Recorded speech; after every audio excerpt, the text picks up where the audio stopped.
students, welcome to the next class. So in the previous class we have studied about the completely randomized design, that is CRD.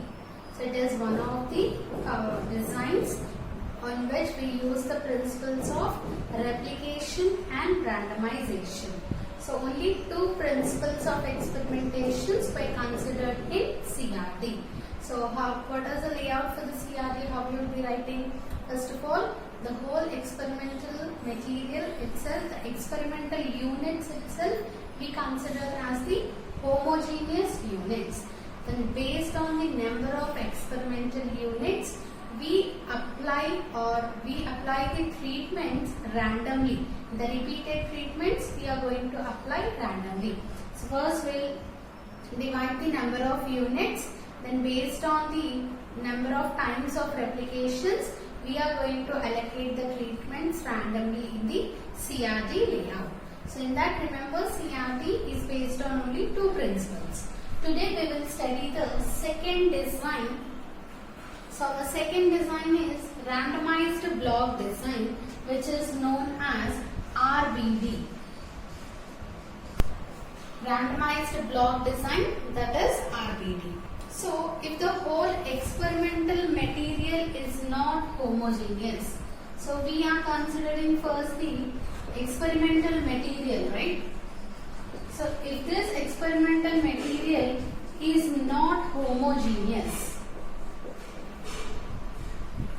not homogeneous means it is not similar. The total of material is not similar. So whenever the experimental material is itself not homogeneous, then we divide the experimental material. Then we divide the experimental material into relatively homogeneous blocks. So we divide this experimental material into homogeneous blocks. So since the experimental material is not homogeneous, what is the first step? Means first we will divide that heterogeneous material into some homogeneous blocks. Then after dividing it into the homogeneous blocks, then allocate the treatments randomly. Then allocate the treatments randomly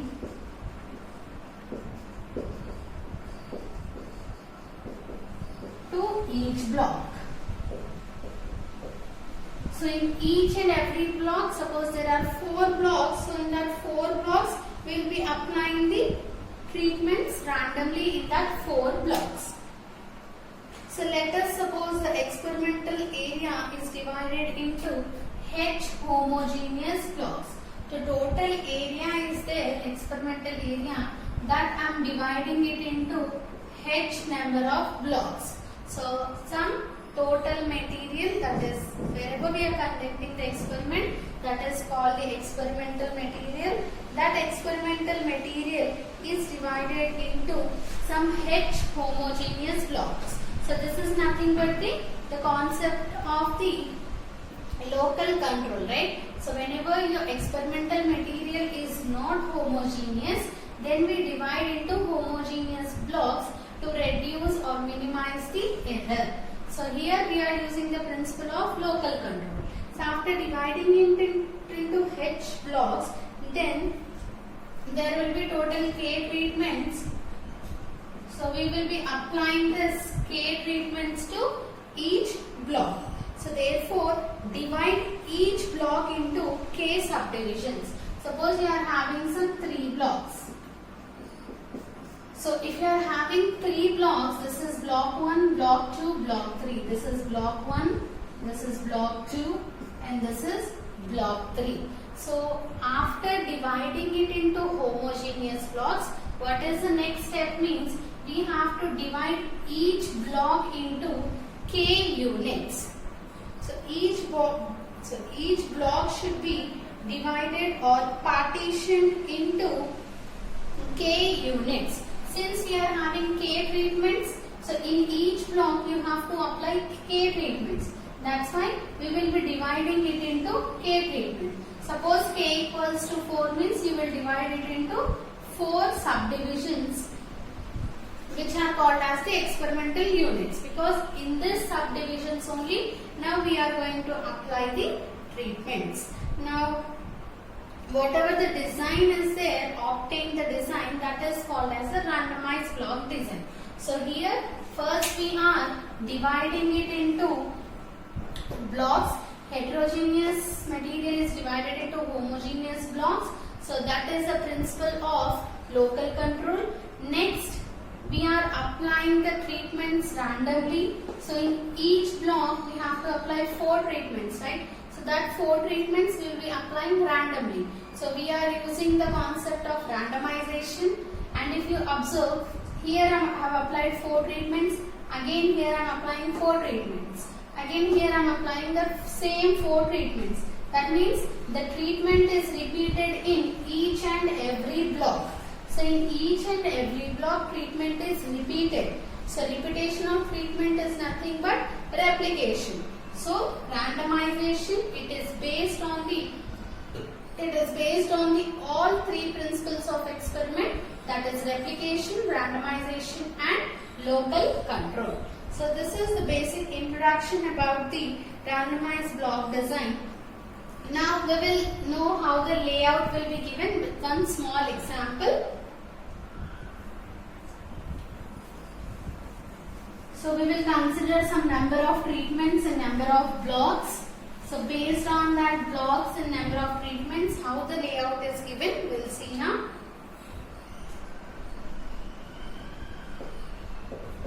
So coming to the layout, so let us suppose there are 4 treatments. So let us suppose there are 4 treatments. So we have considered 4 treatments. Let the 4 treatments be A, B, C and D. So I am considering 4 treatments as A, B, C and D, and whole experimental, in here I am considering whole experimental area is divided into some 3 blocks. Whole experimental material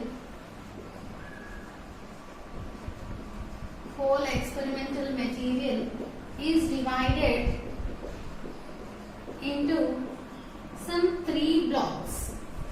So I am considering 4 treatments, and I am also considering that the experimental material is divided into 3 blocks. So 3 blocks means all those 3 blocks, whatever we have considered, these 3 blocks are homogeneous only. So always remember, blocks means the homogeneous blocks only. Why we divide the blocks?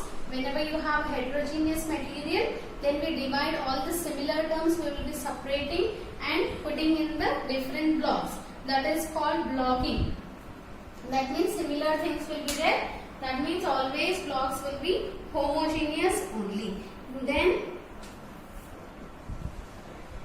one of the possible design or one of the possible layout.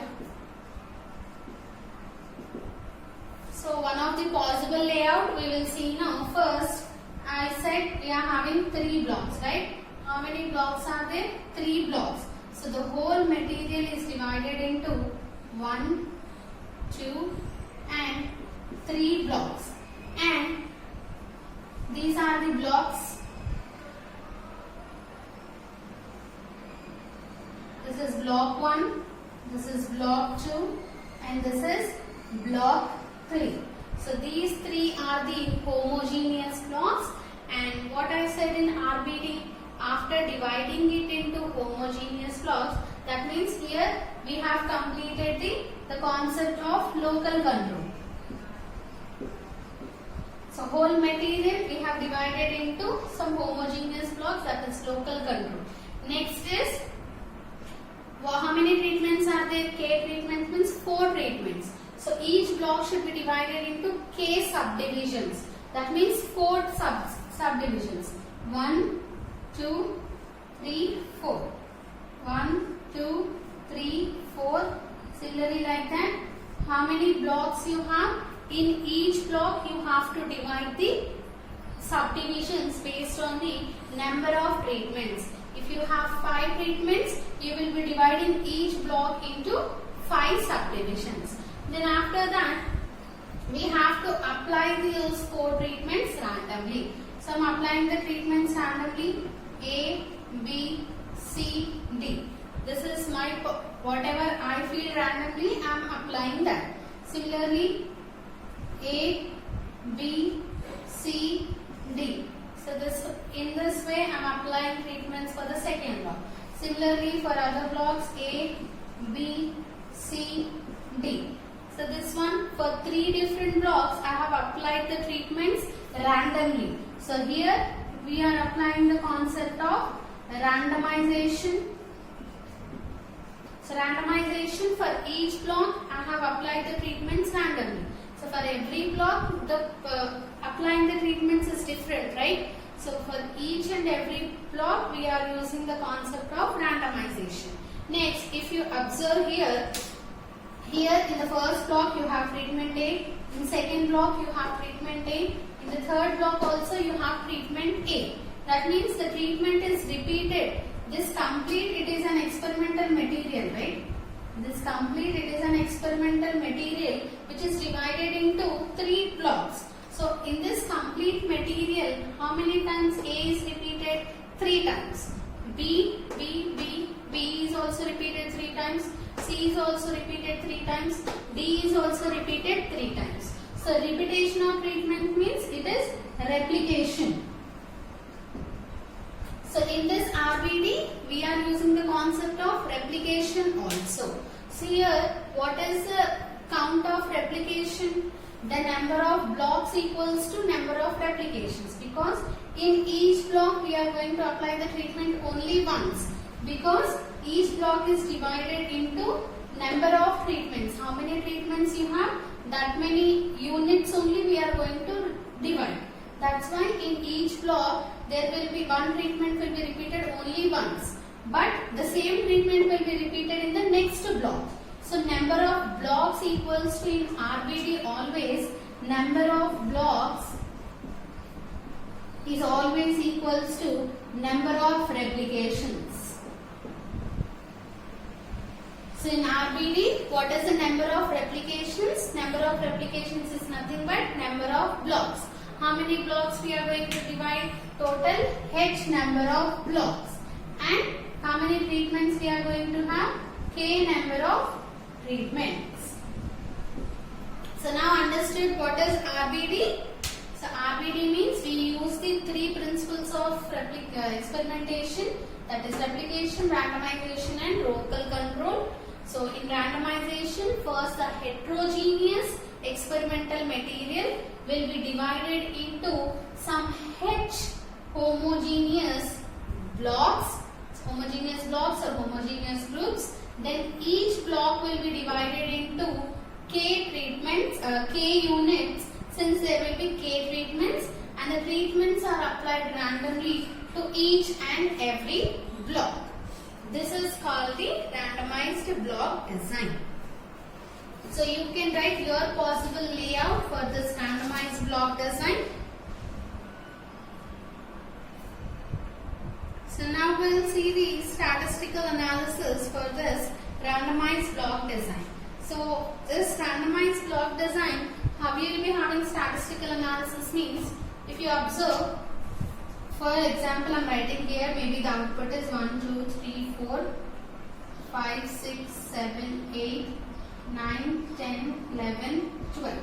So this block, randomized block design can be written in the form of a ANOVA two-way classification.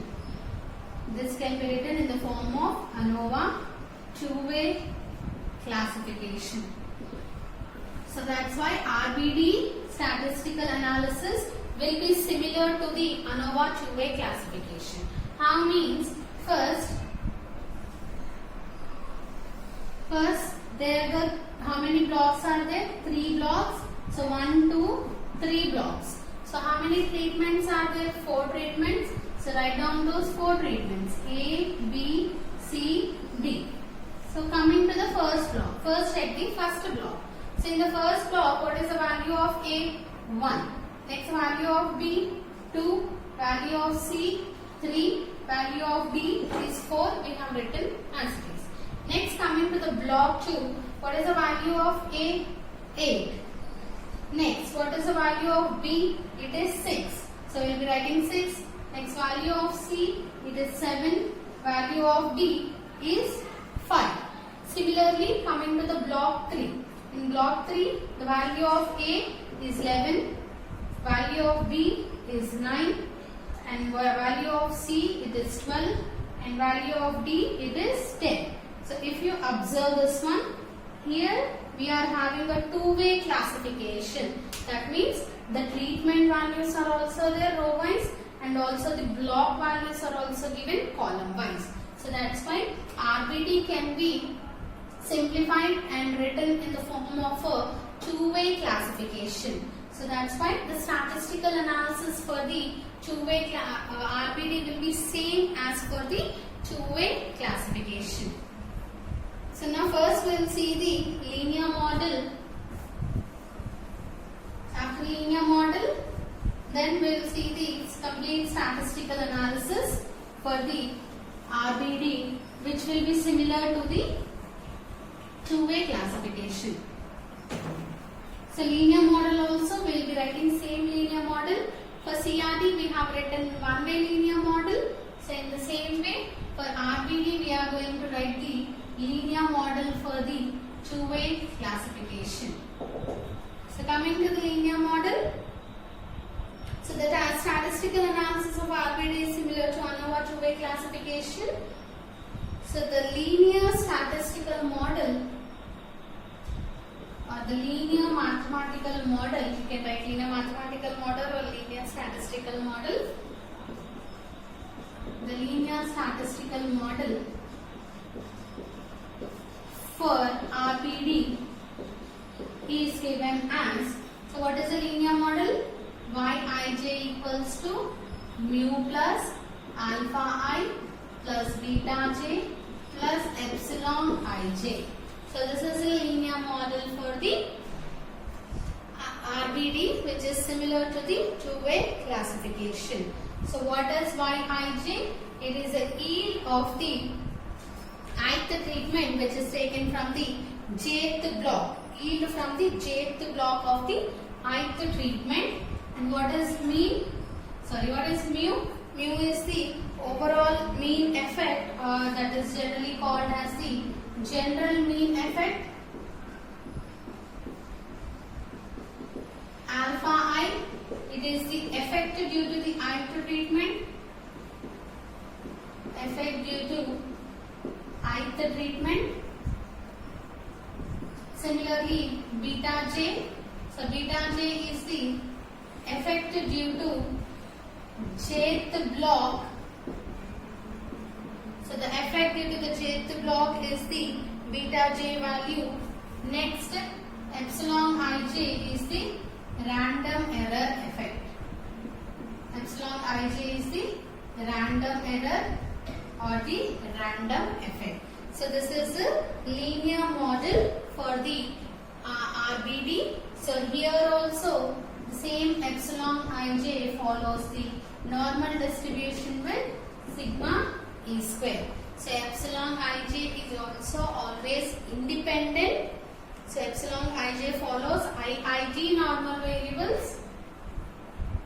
So it follows identically independent normal variates with mean 0 and variance sigma e square. Now in the statistical analysis, first we are going to write the null hypothesis, right? So write down the null hypothesis. So since it follows the two-way classification, we are going to write two null hypotheses. What is the first null hypothesis, which I am considering as H01? That is alpha 1 equals to alpha 2 equals to so on equals to alpha k.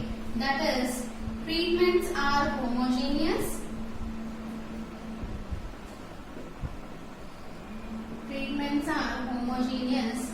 And similarly, we consider one more null hypothesis, that is H02 that is the blocks are homogeneous, that is beta 1 equals to beta 2 equals to so on equals to beta j, that is blocks are homogeneous. Blocks are homogeneous means there is no significance difference between the blocks. So now coming to the statistical analysis. So in the statistical analysis, I said it will be similar to the statistical analysis of the ANOVA two-way classification. So we will be writing the same steps for ANOVA under the statistical analysis.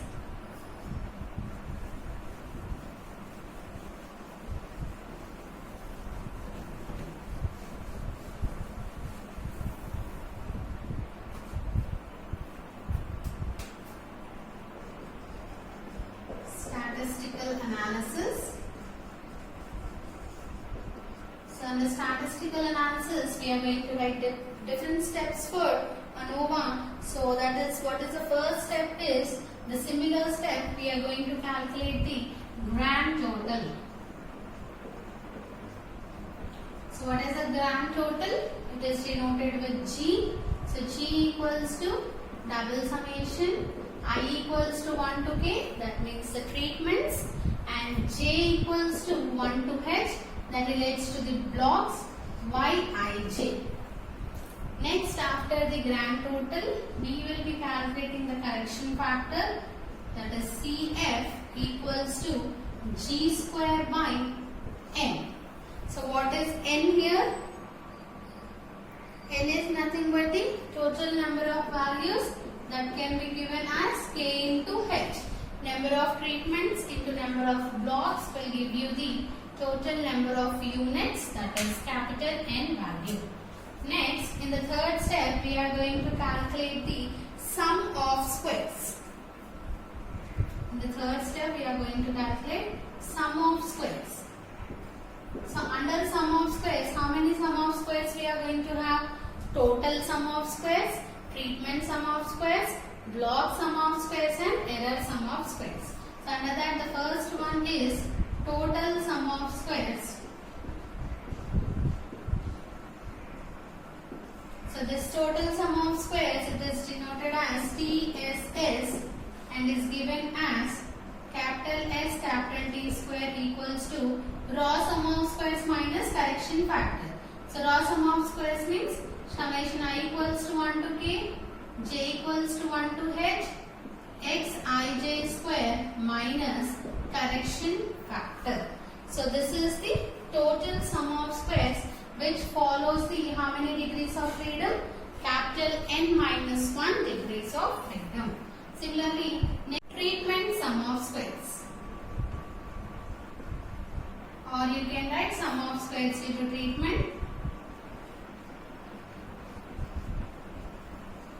So treatment sum of square, small t ss or ss small t you can write, which is given as capital S small t square equals to. So what is the formula for the sum of squares due to treatment?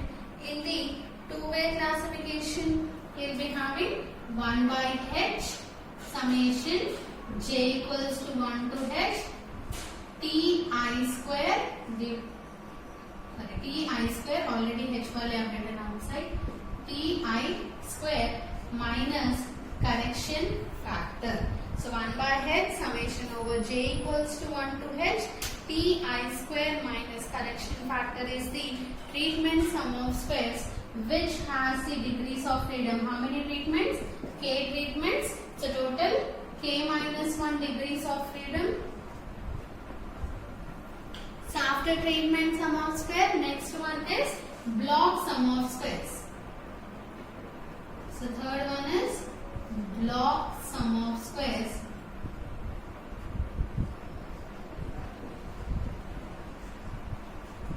So block sum of square BSS or SSB, that is sum of squares due to blocks, and is denoted as SB square.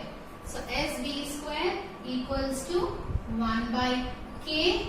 So in each block there will be K treatments, right? So 1 by K summation over I equals to 1 to k bj square minus correction factor. So this is the block sum of squares. Next, what is the last one? Error sum of squares.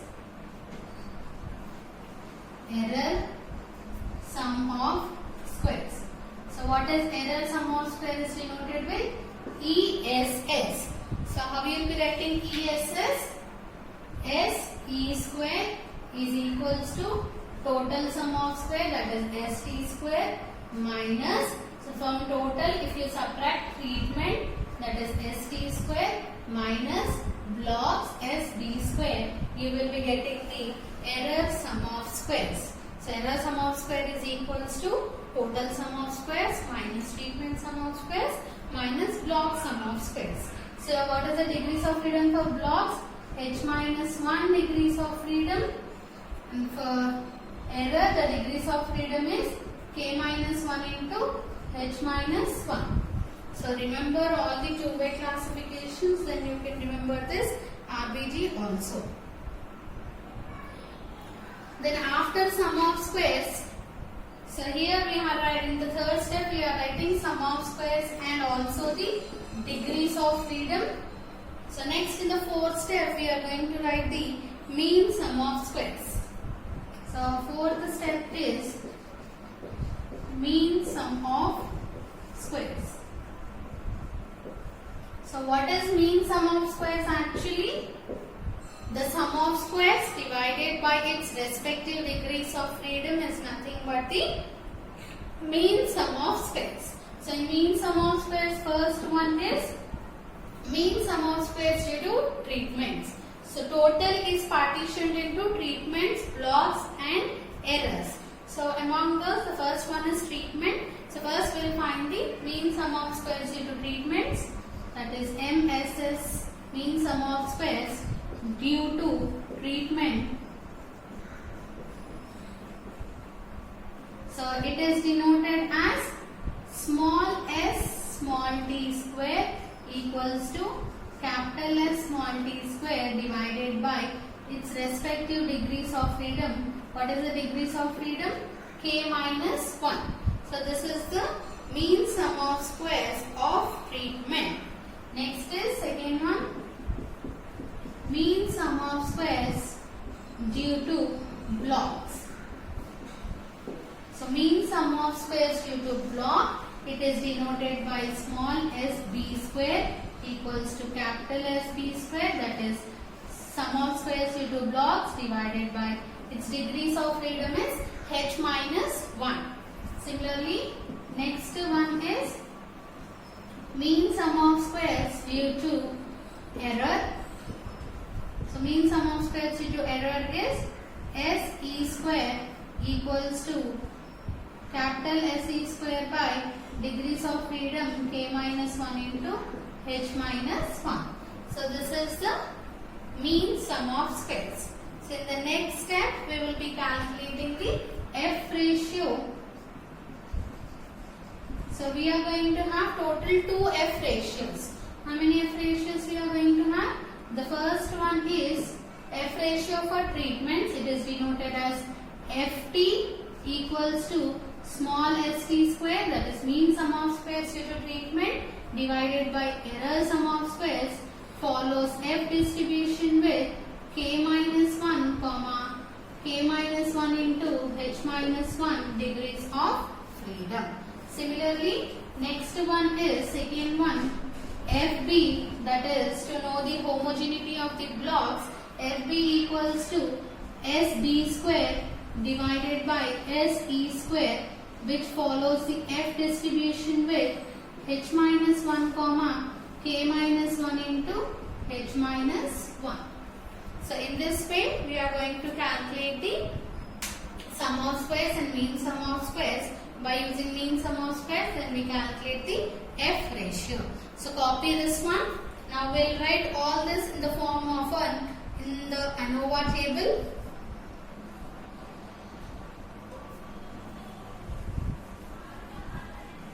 So ANOVA table, it is very similar to the ANOVA two-way classification table only.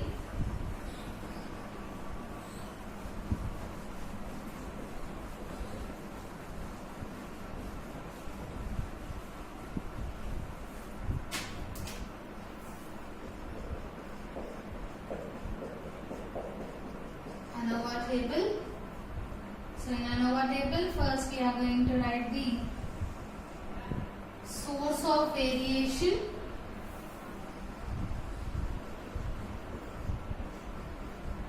So total is partitioned into how many variations? First treatments, then blocks, then error, then it is divided into, then this total is nothing but the total. So after sum of squares plus or after source of variation, we are going to write the sum of squares.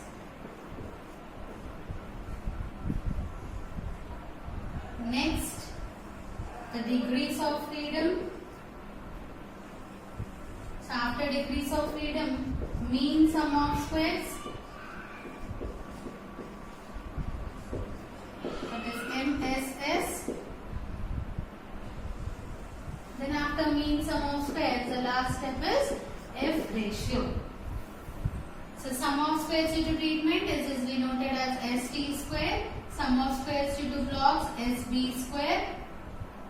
I've written small b, right? So SB square, sum of squares due to error is SE square, and sum of squares, total sum of square is S capital T square.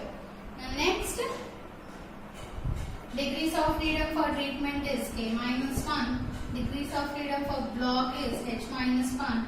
Degrees of freedom for error is K minus 1 into H minus 1.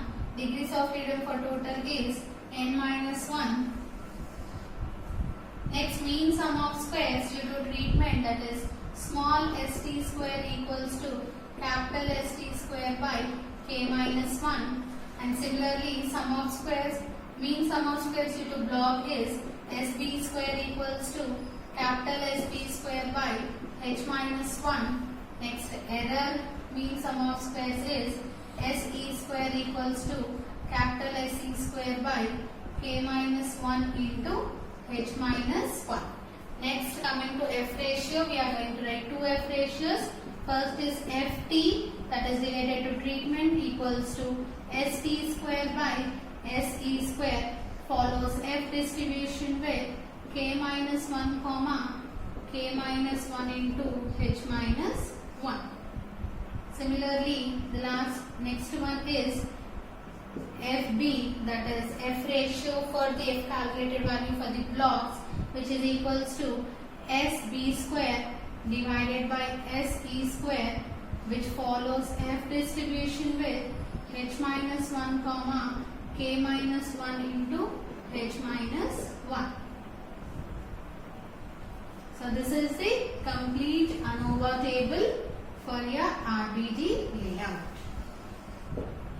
So for RBD layout, we have the same ANOVA table as we have for the two-way classification. And now the last step. What is the last step? Conclusion. So what is the conclusion? So how we are going to write our conclusion? So I'll write the conclusion here.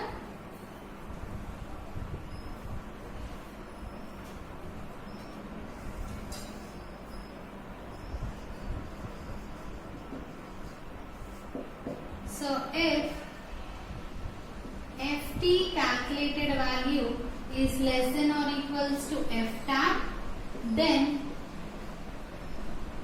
we accept the null hypothesis H0. Similarly, if Fb calculated is less than or equals to Ftab, so here the degrees of freedom is different for the different Ftab, then we accept the H naught at what are the degrees of freedom? For treatment it is k minus 1 comma k minus 1 into H minus 1 and H minus 1 comma k minus 1 into H minus 1 respectively. So H naught with not at with this much degrees of freedom respectively at alpha percent level of significance. So at alpha percent level of significance, if the calculated value is less than or equals to table value, for both FT and FP, we accept the null hypothesis. Otherwise, we reject the null hypothesis. Otherwise, we reject the null hypothesis, that is H naught. So we all know how to write the conclusion. So write the conclusion in your own words.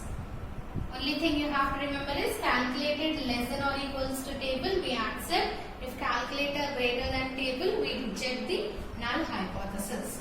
So in the next class, we will continue with the next topic of the RBD and we will do the problem based on the RBD.